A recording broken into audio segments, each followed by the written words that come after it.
You know how it goes. Most investors are out there chasing hype. They're following the latest headlines, trying to jump on whatever's hot, hoping to catch that next big thing.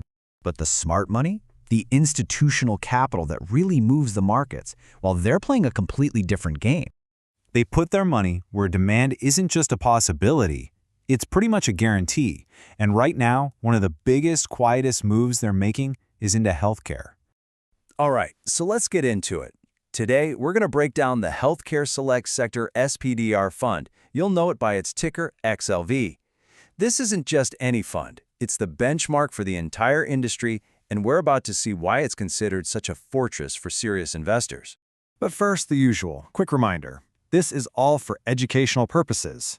It is not financial advice, so please, always do your own research. So, what makes XLV this so-called institutional fortress? Well, it really comes down to a few key numbers that just scream stability and scale. First off, just look at the size. We're talking about roughly $37 billion under management. That's not a niche fund, my friends. That is a behemoth. A number that big tells you this is the go-to choice for the biggest players in the game. Second, this fund has been through it all.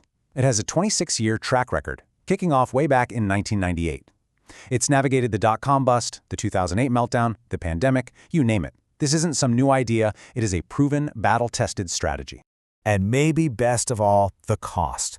An expense ratio of just 0.09%. I mean, that is incredibly cheap. For anyone investing for the long term, fees like that make a huge difference over time. Okay, so that's the fund itself.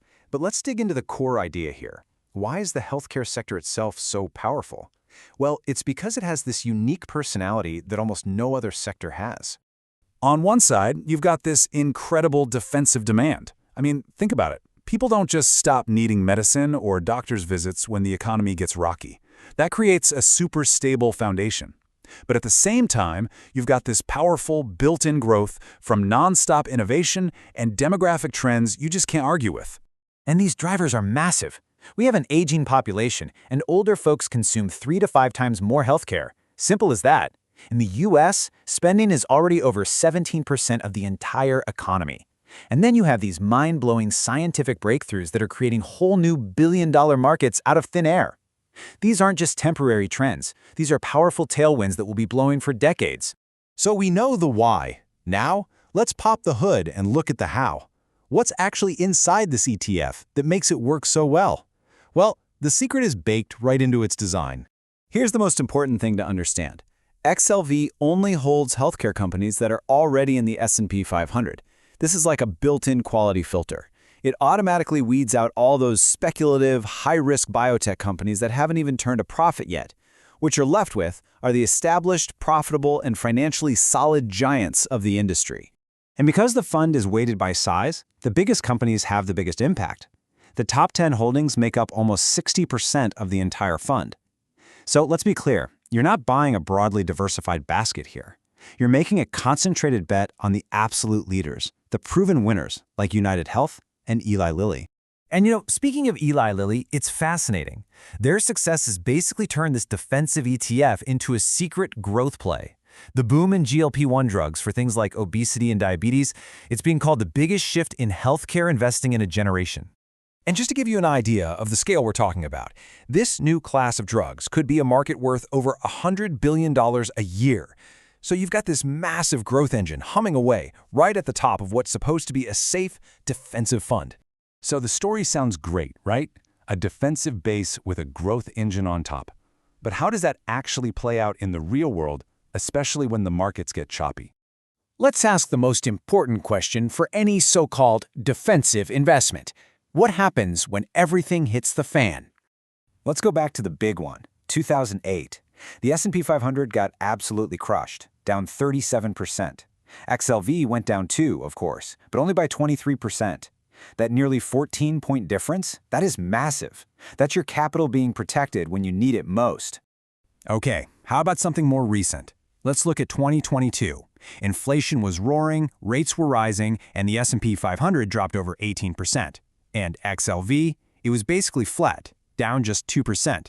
It essentially preserved your money in a year that absolutely shredded most other investments. That's what defense is all about. And when you look at the risk metrics, the story is crystal clear. It's less volatile, it has a much smaller max drawdown, that's the biggest drop from a peak to a bottom, and it has a higher Sharpe ratio, which is just a fancy way of saying it gives you better returns for the amount of risk you're taking. It's not just safer, it's more efficient. Okay, so let's put it all together. Who is this ETF actually for? And maybe just as important, what are the things you need to watch out for? Look, XLV is pretty much perfect for an investor who wants a solid, long-term, core holding in their portfolio. If you care about preserving your capital and playing defense, this is your jam. But if you're trying to find the next 100x biotech stock or you're chasing crazy short-term gains, this is not the place to look. This is built for stability, not for hitting the lottery. But of course, nothing is risk-free. The big things to watch here are mostly political and regulatory. New laws on drug pricing could always shake things up. You've got the famous patent cliff, where a blockbuster drug loses its protection. And of course, these simple pass or fail decisions from the FDA can cause a lot of short-term swings. So, at the end of the day, XLV isn't exciting. You're not going to see it hyped up on social media. But it's one of the most reliable, well-constructed funds on the market. Which really leaves us with one final question to think about. In today's crazy, volatile world, is boring actually the smartest move you can make?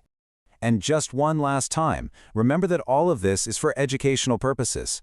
Every investment involves risk, so please make sure you consult with a licensed financial advisor to figure out what makes sense for your own situation.